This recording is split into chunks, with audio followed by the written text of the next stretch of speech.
Bharatiya Janata party के पतन होने की लक्षण सामने आने लगे। देश के सभी चमचों और देशद्रोहियों को बहुत बहुत शुभकामनाएं, क्योंकि जहां भारत की सबसे बड़ी nationalist party Bharatiya Janata party के पतन होने की लक्षण सामने आने लगे हैं, जहां श्री आदरणीय नरेंद्र मोदी जी बेटी बचाओ बेटी पढ़ाओ का नारा लगाते हुए नई नई योजनाएं निकाल रहे हैं और देश की बेटियों को फ्रंट लाइन में रखने का काम कर रहे हैं, जिससे देश के विकास में देश की बेटियों का भी आ सके, अहम योगदान दिया जा सके। वहीं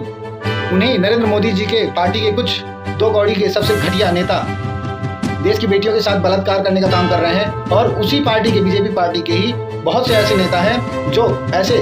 बलात्कारी नेताओं को सपोर्ट करने का, उनका बचाव करने का और उनको सहयोग करने का काम कर रहे हैं। जहां पे कुलदीप सिंह सेंगर ने एक बेटी का बलात्कार किया, कोर्ट ने उसको सजा सुनाई और फिर कोर्ट ने ही कुछ पैसे लेकर के उसको बेल दे दिया। वहीं पे उसके बेल का समर्थन करते हुए भारतीय जनता पार्टी के नेता राजभर सिंह जी जब रेप पीड़िता पर हुए पुलिसिया जुल्म की बात आई तो ठहाके लगाने लगे। राजभर की हंसी उन तमाम वेशभूषा जी कि न्यायपालिका ने उनको सजा दिया था और न्यायपालिका ने उनके सजा को निलंबित किया, इसलिए धरना। ये सभी मिलकर के उसको सपोर्ट कर रहे हैं। कुलदीप सिंह सेंगर ने एक लड़की का रेप करके उसके परिवार को, उसके पिता को, उसके भाई को गायब करवा दिया और सारी कहानी वहीं की वहीं खत्म कर दी और आज उसको बेल दिया जा रहा है। वो तो शुक्र है कि देश में सर्वोच्च न्यायालय सुप्रीम कोर्ट अभी भी स्थापित है और कुलदीप सिंह सेंगर की जमानत को रद्द करते हुए कोर्ट ने उसको फिर से जेल भेजने का काम किया है।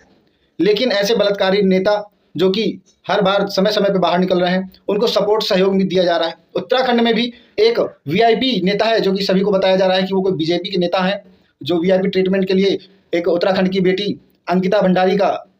कत्ल कर दिया गया, उसके लिए भी एक वीआईपी के रूप में भारतीय जनता पार्टी का ही एक नेता सामने आ रहा है। तो यह कब तक चलता रहेगा? और कहीं ना कहीं देखा जाए तो ये भारतीय जनता पार्टी का डाउनफॉल शुरू है। और मोदी जी से तो आदरणीय मोदी जी से एक ही गुजारिश है, एक ही प्रार्थना है कि जितना जल्दी पता चले ऐसा कानून बनाओ जिस भी नेता के ऊपर ऐसा आरोप सिद्ध हो जाए, एक बार आरोप सिद्ध हो तो उसकी नेता की पदवी हटा करके उसको कठोर से कठोर सजा दी जाए, ताकि नेता के पद में पहुंचने पर, मंत्री के पद में पहुंचने पर किसी भी व्यक्ति से ऐसी भूल उसके सपने भी ना हो पाए। इसी के साथ जय हिंद, जय भारत, वंदे मातरम।